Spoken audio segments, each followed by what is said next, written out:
इस गांव से 5 किलोमीटर दूर अमरपुर गांव की है। जब मैं जवान था, एक बार मैं ऐसे ही चला जा रहा था। आसमान की ओर देखा। राख के रंग का आसमान बादलों से घिर रहा था। चारों ओर की हवा जैसे थम गई थी। मैं समझ गया कि तूफान आने वाला है, लेकिन भागलपुर पहुंचना अभी बहुत दूर था। मैंने अपनी चाल तेज की, लेकिन ज्यादा दूर तक जा नहीं पाया। अचानक जोर का तूफान आ गया। साथ ही लगातार तेज बिजली कड़कने लगी और थोड़ी ही देर में मूसलाधार बारिश शुरू हो गई। सामने का रास्ता बारिश की मोटी परत में छिप गया। बारिश की बूंदें चाकू की तेज धार की तरह मेरे शरीर पर गिर रही थी। शायद अब रुकना पड़ेगा। बारिश बहुत तेज हो गई, मैंने सोचा। बारिश से बचने के लिए मैंने नजर घुमाकर इधर उधर देखा। तभी मेरी नजर एक पुराने खंडहर नुमा घर पर गई। गलती से दाहिनी ओर जाने की जगह मैं बाईं ओर मुड़ गया और अब जो घर मेरे सामने खड़ा था वो पूरी तरह खंडहर में तब्दील हो चुका था। मानो जैसे पहले कई सालों से ये घर वीरान पड़ा हो। उसकी काली दीवारें और टूटी हुई खिड़कियां डरावनी लग रही थी। मैंने इधर उधर देखा और महसूस किया कि शाम कब रात में बदल गई। मुझे लगा इस खंडहर में जाना सही नहीं और ये सोचकर मैं लौटने लगा। तभी एक आवाज सुनकर मुड़ा। रुकिए साहब बाबू। एक औरत लालटेन लिए घर के अंदर से बाहर आ रही थी।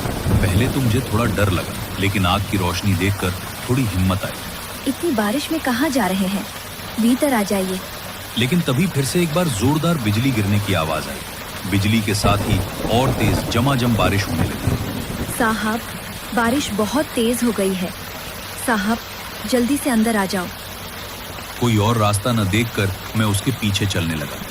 घर के चारों ओर से अजीब अजीब आवाजें आ रही, जैसे कोई फुसफुसा रहा हो या कोई जानवर कराह रहा हो। ये कैसी आवाजें?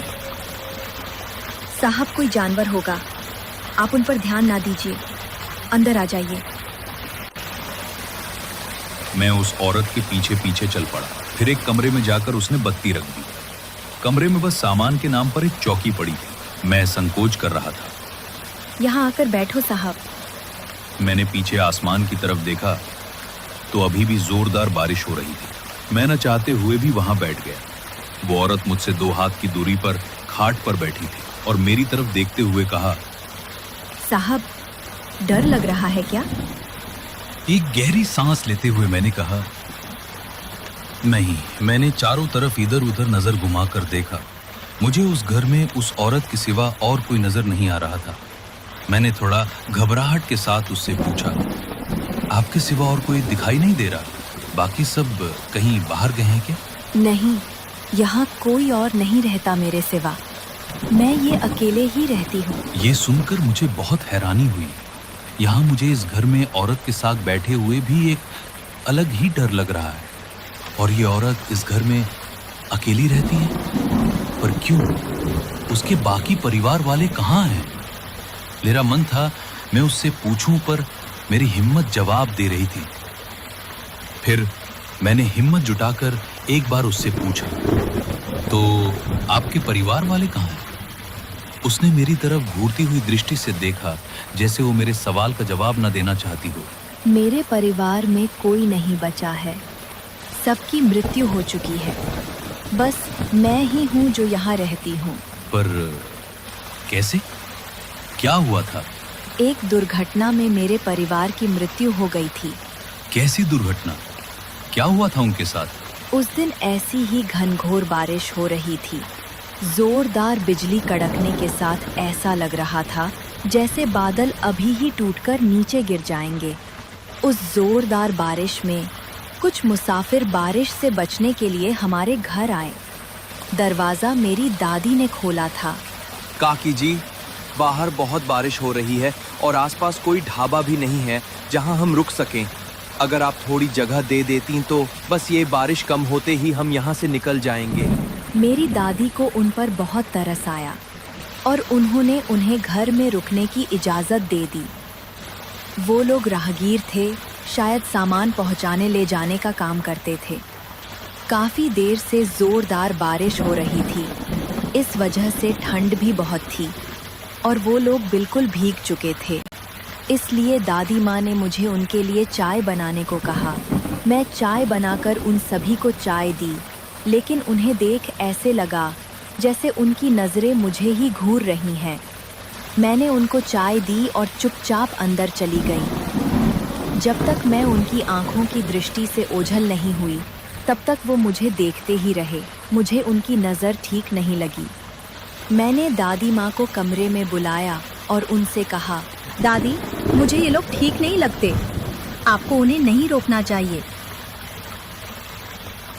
बेटा, ये लोग मुसाफिर हैं। इतनी बारिश में कहाँ जाएंगे? बारिश बंद होते ही ये लोग निकल जाएंगे। तुम चिंता मत करो। तुम अपने कमरे की चटकनी लगाकर सो जाओ। ज़्यादा चिंता मत करो।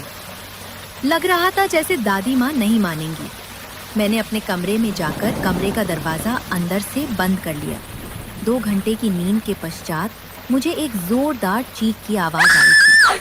वो चीख बहुत भयानक थी, जैसे कोई किसी को मार रहा हो। इस चीख से मेरे अंदर तक की रूह कांप गई हो जैसे। मैं दरवाज़ा खोलने के लिए उस तरफ गई, पर पता नहीं कैसे मेरे दिमाग ने कहा, पहले खिड़की खोल कर देखते हैं।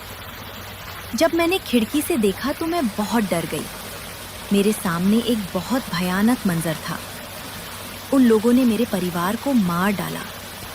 वहाँ ज़मीन पर सबकी लाशें पड़ी थीं, खून से लथपथ। ये देखकर मेरी चीख निकल पड़ी।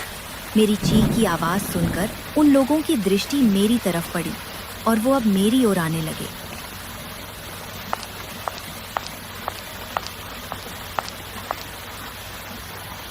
मैंने फटाफट खिड़की का दरवाज़ा बंद किया और दरवाजे से पीछे हो गई। उन लोगों ने जोर जोर से मेरा दरवाज़ा खटखटाना शुरू कर दिया। मैंने कहा, गेट खोलो मेरी रानी, अब गेट खोल भी दो जरा। देख, तेरे लिए मैंने तेरे सब घर वालों को मार डाला। अब तू मेरे साथ चल, मैं तुझे अपनी रानी बनाकर रखूंगा। चल, अब जल्दी से गेट खोल दे मेरी रानी। उनकी बातों से मुझे उनकी नीयत समझ आ गई थी। उन लोगों ने अब जोर जोर से गेट खटखटाना शुरू कर दिया, मानो जैसे अब दरवाजे का कुंडा टूटने ही वाला है। मैं बहुत डरी हुई थी। मैंने कमरे की दूसरी तरफ की खिड़की के पास खड़ी हो गई। जोर जोर से दरवाजे पर वार होने से दरवाज़ा खुल गया और वे लोग अंदर आ गए। मुझे कुछ समझ नहीं आया, मैं क्या करूं? मेरे पीछे एक खिड़की थी। मैंने उसी खिड़की से छलांग लगा दी और उसके बाद क्या हुआ, बताओ ना।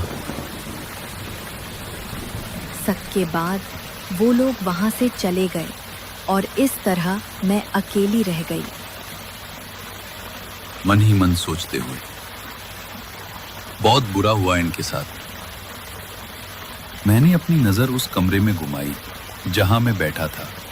जैसा उस औरत ने बताया, ये कमरा बिल्कुल वैसे ही था। आगे की साइड इसके दरवाजे के पास एक खिड़की थी और पीछे की साइड भी एक खिड़की थी। मैंने उससे पूछा, कहीं ये कमरा वही तो नहीं? यही वो कमरा था और वो सामने वाली खिड़की जिससे मैं छलांग लगाकर भागी थी। आजकल तो लोगों पर विश्वास करना ही मुश्किल हो गया है। हाँ साहब, इसीलिए मुझे उन लोगों से बहुत नफरत है, और खासकर मुसाफिरों से। बातों ही बातों में मैंने जब उसकी तरफ देखा तो उसकी नजरें जैसे मुझे घूर रही थीं। उसकी आंखों में एक अजीब सी अप्राकृतिक चमक थी। मैंने उसका ध्यान मेरी ओर से हटाते हुए कहा, क्या थोड़ा पानी मिल जाएगा? जी साहब, मैं अभी पानी लेकर आती हूँ, पर जब तक मैं वापस ना आऊँ आप यहाँ से हिलना मत। मैंने संकोचवश उससे पूछा, मगर क्यों? ऐसा क्यों कह रही हो? वो घर बहुत बड़ा है ना, तो आप इसमें भटक सकते हैं। बस आप यहीं पर बैठें, मैं अभी आती हूँ। वो पानी लेने चली गई। मैं इधर उधर उसके कमरे को देखने लगा। ऐसे ही मैं चलते हुए उस खिड़की के पास पहुंच गया। अभी भी भयंकर बारिश हो रही थी। जब मैंने नीचे की तरफ, आखिर कोई इतनी गहरी खाई से छलांग लगाकर बच कैसे सकता है? या तो वो लड़की मुझसे झूठ बोल रही है या फिर बात कुछ और है। मेरी धड़कनें अब बहुत तेज हो गई थीं। अब मेरा दिमाग मुझे कुछ और ही समझा रहा था। शायद अब मैं समझ गया था और मैंने बिना इधर उधर देखे वहां से भागना शुरू किया। जैसे ही मैं कमरे में से भागा, उस लड़की की नजर मुझ पर पड़ गई। उसने पीछे से कहा, साहब कहाँ जा रहे हो? रुको, रुक जाओ। साहब कहाँ जा रहे हो? आप पानी नहीं पियोगे? इतना कहकर वो लड़की जोर जोर से हंसने लगी। उसकी हंसी बहुत भयानक थी, ऐसी कि हड्डियों तक को कंपा दे। भागते भागते मैं गेट के बाहर निकल गया और एक बार जब मैंने उसे पलट कर देखा, मेरे सामने एक भयानक सा दृश्य था। वो लड़की बिल्कुल बदल चुकी थी। उसका शरीर पूरा लाल पड़ चुका था, जैसे खून से सना हो। उसकी आंखें बहुत भयानक हो चुकी थीं। उनकी पुतलियां सिकुड़कर काली हो गई थीं।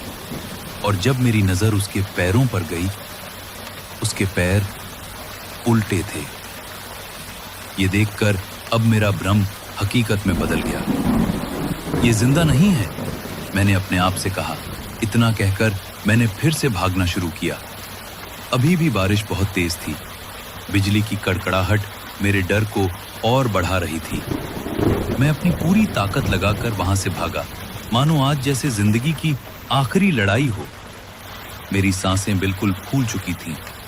मेरी धड़कनें बहुत तेज हो चुकी थीं। मैं बहुत थक गया था, लेकिन मैंने हिम्मत नहीं हारी। मैं लगातार भागता रहा और आखिरकार भागते भागते मैं अपने गांव पहुंच गया। इसके बाद मैंने कभी भी उस तरफ जाने का साहस नहीं किया। काका, आपकी कहानी तो सचमुच बहुत डरावनी है। ये कहानी नहीं, मेरी जिंदगी का सच है।